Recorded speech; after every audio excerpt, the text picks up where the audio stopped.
Hello, I'm Carol Ann Kaufman. I am the Whistling Diva, and I'm also the producer of the Masters of Musical Whistling International Festival and Competition that happens here in Los Angeles, as well as the president of our nonprofit that puts on the Masters of Musical Whistling, Creative Being, a nonprofit dedicated to inspiring community and creativity through artistic self-expression. I wanted to jump right into this little bit of time I wanted to spend with you to help prepare you for the whistling competition. I know the rules are a little bit confusing, but hey, it's a world-class competition. Obviously, we need to have rules and guidelines for you to follow. So I'm going to go through a few of the things that I thought you would like to know in order to perform your best at the competition. So we're going to start with general tips and techniques first. So the first thing that I always tell the whistlers is to breathe deeply from your diaphragm.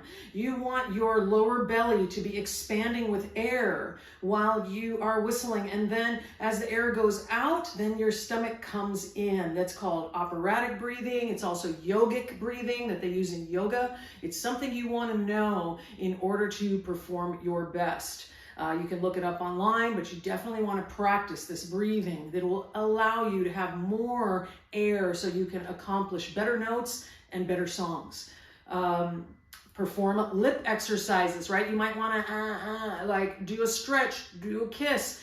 The most important thing is that you practice these things and see how they affect your whistling. Is it a positive effect? Is it a negative effect? Do it additional times, do it a bunch so you can get a read on what works for you, what makes your mouth feel like it's ready to whistle and create an excellent performance. Stay hydrated. You want to drink your water. You want to kind of decide whether you like hot water or cold water. Everybody's a little bit different, and temperature can affect your performance. Anything can affect the inside of your mouth, can change the way that you are whistling. And you want to experiment, find out, and watch out for dehydration. You want to stay away from alcohol, tobacco, things like that when you're getting ready to perform. They can really dry out your mouth. I've had an experience where I was hired to do a gig and I was drinking a little extra wine and I found that I couldn't hit my high notes. And that's how I learned this lesson for myself, was that I got dehydrated and wasn't able to perform the way that I like to. So there's that tip. I also learned this when I was competing in the World Championships years ago. Be careful not to eat too much food before you perform. You need room in your belly for air. So, find out what works for you, but keep it, to a minimum. Don't have a giant feast before a performance or competition. I think that you might regret it the same that I did. And then moisturize your lips. Some people like lip balm, some people don't. That's going to be up to you. But again, you want to experiment and see what works. I personally can't perform without lip balm, but everybody has their own way of doing things. Now here's a few performance tips. Maintain eye contact. Look your audience in the eye. And if you're too nervous to do that, you look right over their eye. So it still looks like you're engaging. It still looks like you're connecting with the people out there, but maybe you're not doing it exactly with them. But the audience is going to feel that connection. It's about being present. It's about people feeling like we're all in the room together and that I am performing for you. Engage your whole body. Don't just stand there. We are creatures of movement. We want to move and be able to express and to enhance our performance and connect with our audience by using our whole body. Use the stage, walk around, be deliberate. Don't just flail around, but move and allow your audience to be moved by what you are expressing. And then this is just a tip about the MMW, Masters of Musical Whistling. Bird sounds and other kind of mouth and, music or sound effects. Those are all really awesome effects. They can really add something to a performance. But at the MMW, we try to stay pure to the music. So most songs don't have a lot of bird whistling or a lot of extra fancy, strange, and unusual whistling techniques. So use them judiciously. If you feel like they're adding to the song and creating some interest, go for it. But if it's taking away and making the song a little muddy, or maybe people can't figure out what song it is, that's when you want to really taper it down. Practice in front of your friends and see what they think, and ask people. That's the best way to kind of gauge that. All right, now we're on to preparation. Get a coach. That is always my number one recommendation. Get a coach, work with somebody.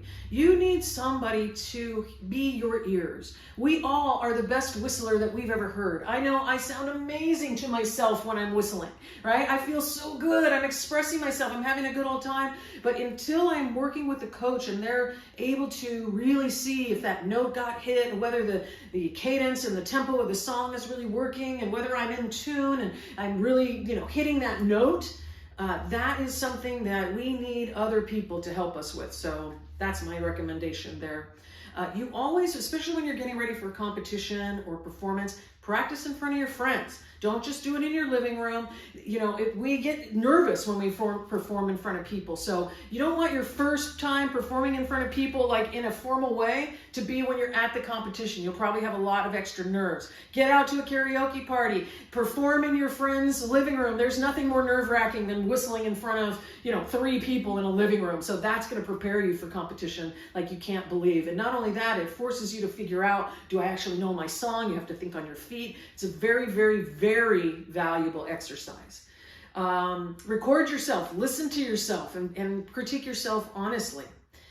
Share your journey with other people. Anybody that you can tell that you're going to the Masters of Musical Whistling in Los Angeles, tell them. It'll be an awesome conversation starter, and it will help to build up your confidence. They're going to root for you. They're going to be impressed with you. They're going to be amazed that you're involved in this unique art form. And you can also educate people in that way too. So that's another tip.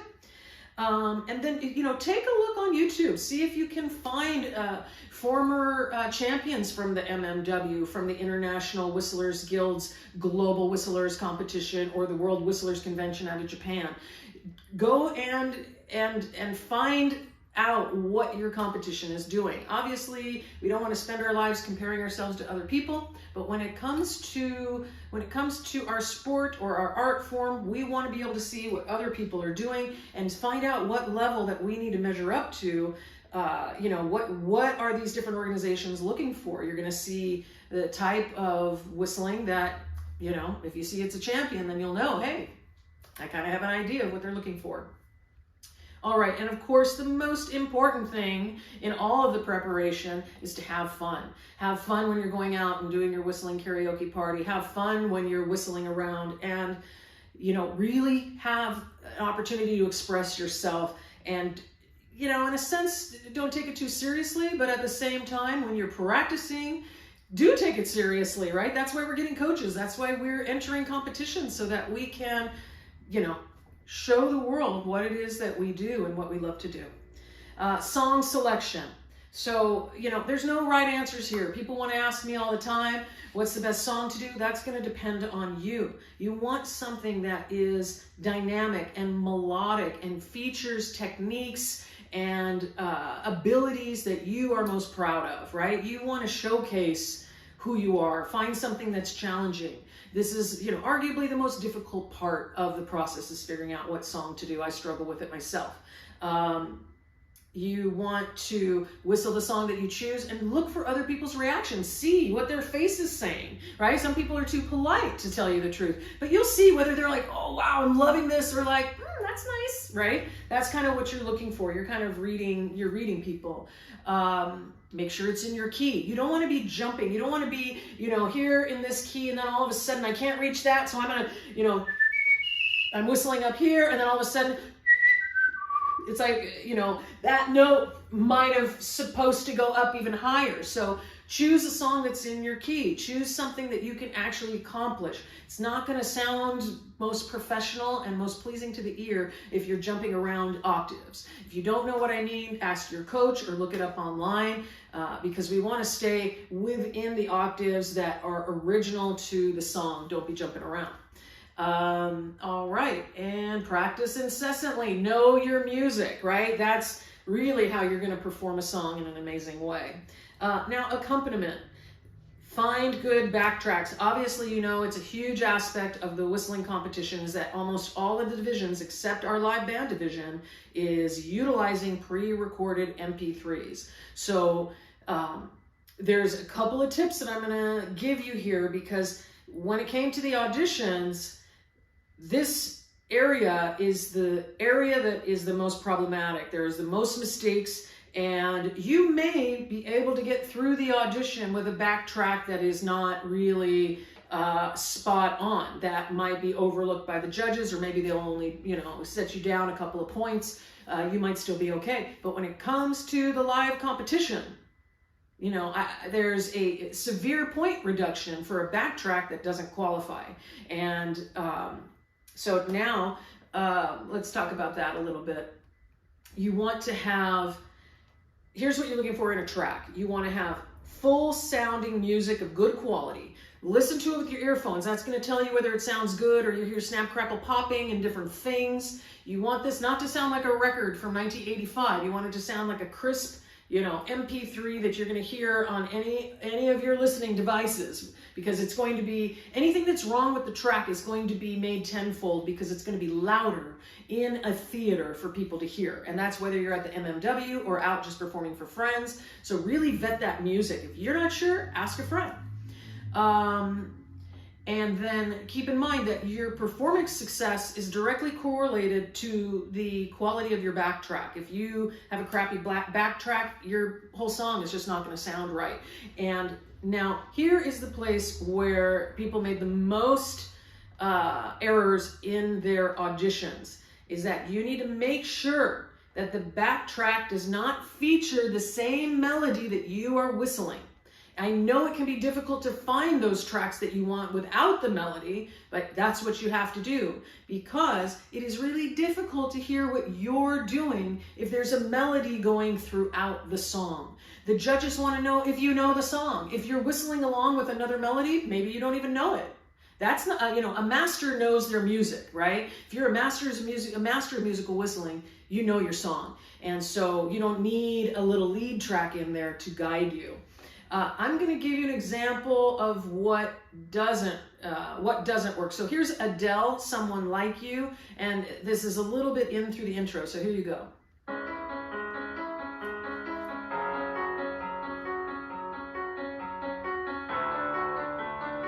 Here we go. Wait a minute, I thought I was supposed to be whistling.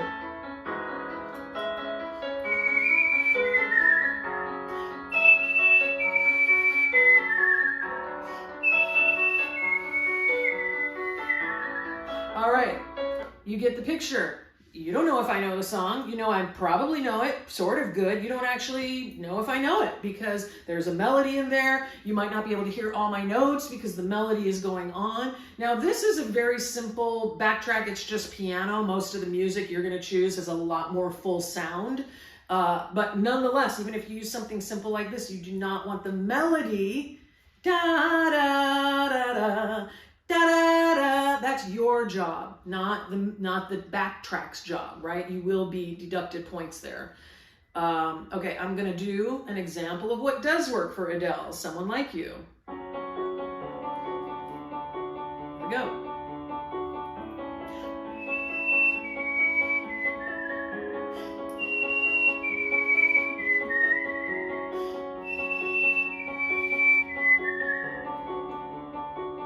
There's nothing there.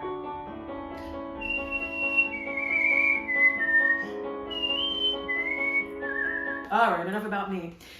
So hopefully that's really obvious, right? This one doesn't have the melody in it. It's all whistling all the time. All you can do is hear Carol. There's no question that I know the song. There's no competition with it. Now, some songs have a little bit of overlap, especially musicals, and epic numbers might have something, but you really want to watch for that. You want to make sure that it seems like you are not always doing the same thing that the track is doing. That's just not going to do well for you. It's not going to score well. And you're not going to wow your audiences the way that you want to.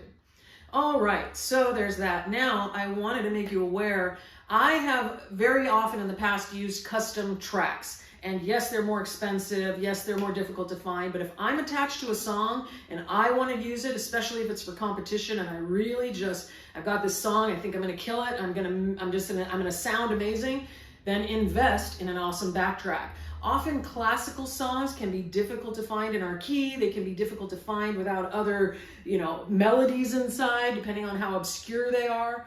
So there are people that will make tracks for you. There's websites like Fiverr.com where there's, they're gig websites, and there's people from all around the world that can play piano, that can play guitar, can create a backtrack for you to your specifications. If we have any resources, they'll be on the website on the Compete page. So keep that in mind, that you're not stuck with the karaoke track. You might have to save up to get the one that you want, but if it's a song you're going to use for years to come, then, I have a track that I made probably in 2008. So you figure out the math, right? A long time ago. And I'm still using it. I still perform with it because it was a quality track. All right, let's see. Real quick, just for my level 3 live band people, our musical director, AJ Satsangi, he is an incredible musician, and he's very adept at taking your inspiration videos, your MP3s, your notes, your examples, all these different pieces of information that will be on your form to fill out, and he is going to create a chart. He's going to create music for the band to follow for your live band performance. So really make sure that your inspiration videos or MP3s that you're submitting for that really, are spot on for the way that you want to perform. You only get 10 minutes for a rehearsal. That's how, that's the deal with mastery, is that you show up at a party, somebody asks you to whistle, you talk to the band, you say I'm in the key of C, and you go.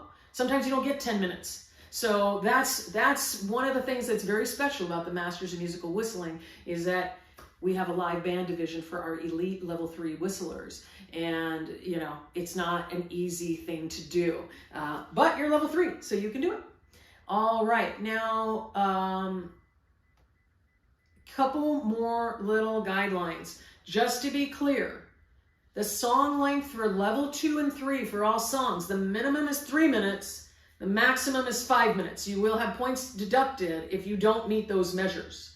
For level 1, you can have a 2-minute song minimum up to 4.5 minutes maximum. All right, so check the Compete page. It is updated, and that is where the information is on the Compete page of the website. You need to put in your song name and your composer. Please, please, please do your research. The person singing it is probably not the person who wrote it.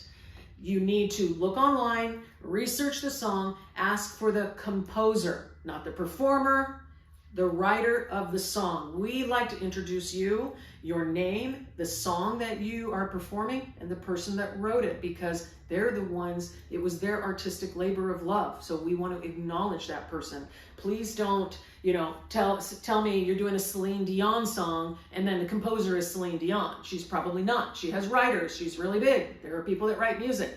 That's probably what's happening. So please don't make me have to do it. Don't make our team have to vet your songs. Just take an extra moment, go online and find who the composer is. And of course, you want to, when it comes to your classical songs, what I want is for you to find the original song name, right? So like, there's a lot of different classical songs out there that have some English versions of their name, and then they have the original version of their name. Eine kleine Nachtmusik, right? That's the original name. I don't know what the modern version might be called, but if it was different than that, that's not the name we want. We want the name of the song as it was written by the composer. And then also on the final guideline here, do me a favor, dress sharp. This is a world-class competition. We don't want to suppress your individuality, but I also don't want ultra-casual wear happening on the stage. People are coming to see a live competition concert, right? And so I think of these events as competition concerts. They're not just a competition. This is a concert for the people that are watching, right? There are people there that are your fans that have come to see what you can do. Let's give them a show. Don't show up in just jeans and grubbies. Let's look cute. Let's look, whatever that is for you. Dress sharp, So I don't want to make you feel like you can't wear what you want, but just remember that we're here, we're trying to bring it for our audience as well as for ourselves. And then just a few notes about how the competition goes. Let's see.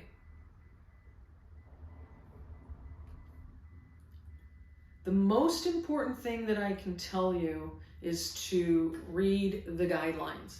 There are people that have suffered their score because they didn't read the guidelines, and I do my best to try to remind people. I have a lot of redundant things in the website because I know sometimes things get lost in the shuffle. There's a lot of information, but please read. It's going to get you an opportunity to actually do your best, which is, hey, that's what we're here for.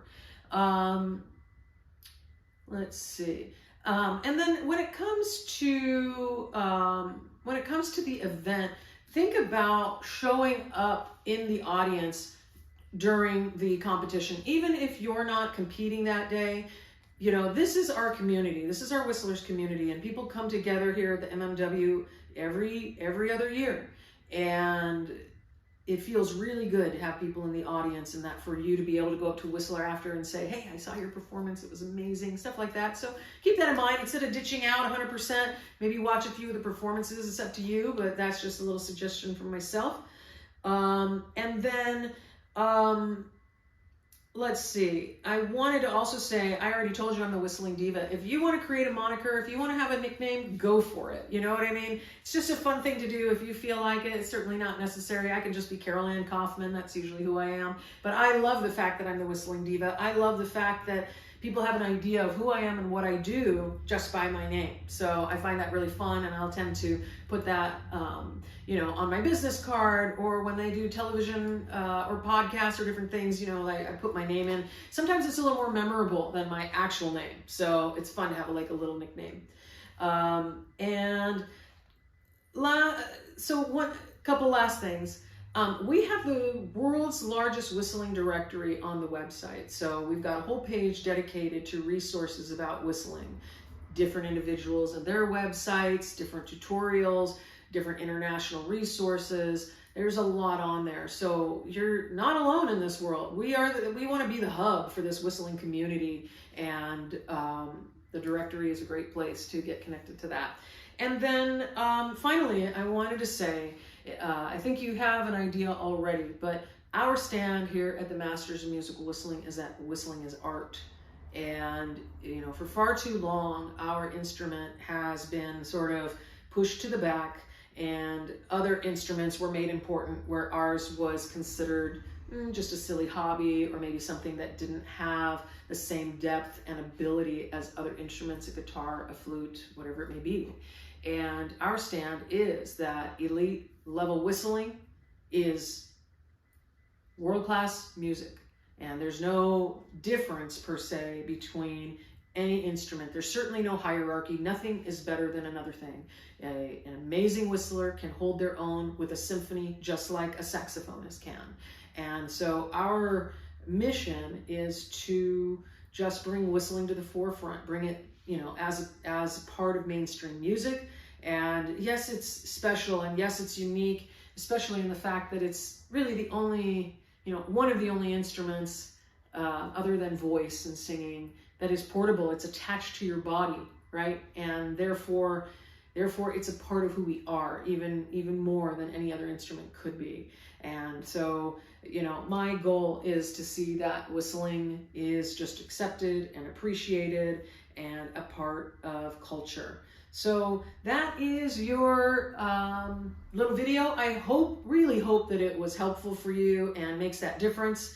I'm going to say one last thing as we go, which is I just wanted to tell you a tiny little bit about whistling history, just less than a minute's worth, that when I competed at the International Whistlers Convention in North Carolina, it was led by Alan DeHart. And as a matter of fact, I created an award called the Alan DeHart Award, which recognizes those that are expanding the awareness, enjoyment, and respect of musical whistling as a fine art, just like our mission. And that was an incredible event where I won 2 world championships and made so many friends, some of which are, you know, I'm sure going to be at the event that you will even meet. And,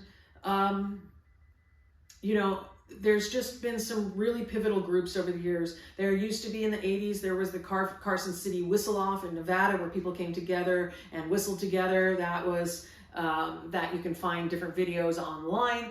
And then the World Whistlers Convention out of Kawasaki, Japan, run by Ryosuke Takeuchi, who just does an incredible job every other year. We go back and forth.